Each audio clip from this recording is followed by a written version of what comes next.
এবাৰৰ সৈতে তৃতীয়বাৰ বৰপেটা সত্ৰ দৰ্শন কৰিছোঁ। গুৰুজনাই প্ৰতিষ্ঠা কৰি যোৱা বৰপেটা সত্ৰত দৰ্শন কৰিবলৈ পালে কিমান ভাল লাগে এইটো মানে কথাৰে বৰ্ণনা কৰাটো সম্ভৱপৰ নহয়। আমি সকলোৱে জানো গোটেই অসমীয়া জাতিটোৰ গোটেই ভেটিটো আমাৰ শংকৰ গুৰুজনা আৰু মাধৱ গুৰুজনাই প্ৰতিষ্ঠা কৰি গৈছে। অসমীয়া জাতিৰ ঘৰ কেনেকুৱা হ'ব লাগিব, অসমীয়া জাতিৰ গীত কেনেকুৱা হ'ব, ক্লাছিকেল গীত বৰগীত কেনেকুৱা হ'ব, অসমীয়া জাতিৰ বাদ্যযন্ত্ৰ কেনেকুৱা হ'ব, প্ৰত্যেকটো বস্তুৰ আধাৰ নিৰ্মাণ কৰি গৈছে জাতিটোৰ কাৰণে শংকৰদেৱে। অসমীয়া জাতিৰ নাটক, আধুনিক নাটক নহয়, আমাৰ পৌৰাণিক নাটক, নাটকৰ গোটেই কেনেকুৱা হ'ব লাগে, একদম মানে এনেকুৱা নহয় যে নাটকৰ অকল আৰ্হিটো দি গৈছে, বেষ্ট অফ ড্ৰামাজ, আটাইতকৈ ভাল ড্ৰামাবিলাকৰ ভিতৰত আটাইতকৈ ধুনীয়া ভাওনাখিনি দি গৈছে আমাৰ শংকৰ গুৰুজনাই। শংকৰ আৰু মাধৱ গুৰুজনাই আমাক যি দি গৈছে এইটো অসমীয়া জাতিয়ে কেতিয়াও এই দুইজনা গুৰুৰ ঋণ কেতিয়াও পৰিশোধ কৰিব নোৱাৰে। আৰু আমি সকলোৱে জানো যে গুৰুজনাই যিটো কাম কৰিব খুজিছিলে জাতিটোক, আমাৰ বেলেগ বেলেগ ধৰ্ম, ভাষা, আমাৰ যিটো বিভিন্নতা, সেই বিভিন্নতাৰ পৰিৱৰ্তে আমাক একলগ কৰিব খুজিছিলে। আমি যেতিয়া পাঠ্যপুথিত পঢ়িছিলোঁ যে সেই সময়ত অসমখন বহুত সাংঘাতিক ধৰণৰ থান-বান হৈ আছিলে আৰু সেই সময়খিনিত গুৰু শংকৰে আমাৰ মানে গোটেই বস্তুখিনিক থান-থিত লগাইছিলে। এতিয়াহে বুজি পাওঁ, এতিয়া যেতিয়া পঢ়া শুনা কৰি ডাঙৰ হ'লোঁ, এতিয়াহে বুজি পাওঁ যে গুৰুজনাই আমাক কৈছিলে যে যদি সঁচাকৈ ভগৱানক পাব খোজা একো কষ্ট কৰাৰ কোনো প্ৰয়োজন নাই, নিজে সৎভাৱে কাম কৰা আৰু এবাৰ দিনটোত ভগৱানৰ নাম লৈ দিবা, লগে লগে সকলো শেষ।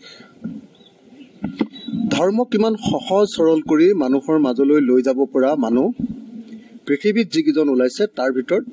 ৱৰ্ল্ড ষ্টেণ্ডাৰ্ডৰ এজন মানুহ আছিলে, আমাৰ ইণ্টাৰনেশ্যনেল ষ্টেণ্ডাৰ্ডৰ মানুহ আছিলে আমাৰ শংকৰদেৱ। গতিকে তেখেতসকলৰ চিন্তাধাৰাৰ তেতিয়াৰ পৰা প্ৰবাহমানভাৱে চিন্তাধাৰাটোক আগুৱাই লৈ যোৱা বৰপেটা সত্ৰক যেতিয়া মানুহ এজন আহে,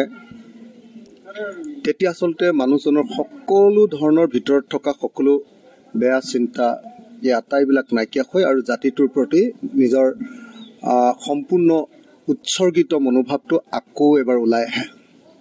মই আজি যেতিয়া সাষ্টাংগে প্ৰণিপাত কৰি আছোঁ, প্ৰণাম কৰি আছোঁ, মোৰ এনেকুৱা লাগিছে যেন মোৰ ভিতৰত থকা অহংকাৰ আজিৰ পৰা আৰু কেতিয়াও নাথাকে।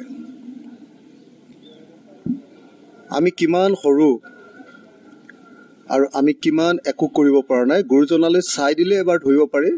যে গুৰুজনাই কেনেকৈ গোটেই কাৰবাৰটো কৰিব খুজিছিলে, অসমখন বদলাই দিব খুজিছিলে, বদলাইছিলে, সেই কামটো আৰু কোনেও কৰিব পৰা নাই। তাৰপিছত চেষ্টা কৰিছিলে জ্যোতিপ্ৰসাদ আগৰৱালাই, তাৰপিছত বিষ্ণু ৰাভাই চেষ্টা কৰিছিলে, কিন্তু গুৰুজনাই যিমানখিনি কৰি থৈ গ'ল সেই পৰ্যায়ত আৰু কোনেও কৰিব নোৱাৰিলে, কোনেও কৰিব পৰা নাই। অসমত আৰু তেনেকুৱা বিপ্লৱী কেতিয়াও জন্ম হোৱা নাই। গতিকে সেই গুৰুজনাৰ এখন প্ৰধান ঠাই আমাৰ বৰপেটা সত্ৰ। বৰপেটা সত্ৰত যেতিয়া তুলসী খুঁটাটো সাবত মাৰি ধৰিছোঁ, মোৰ এনেকুৱা লাগিছে যেন মই কিমান ক্ষুদ্ৰ। ভাবকচোন,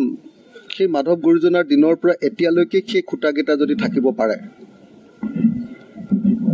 মানে কেনেকুৱা এটা যুগত আমি বাস কৰিছিলোঁ। কিন্তু আজি প্ৰকৃতিৰ যিটো অৱস্থা পালেহি,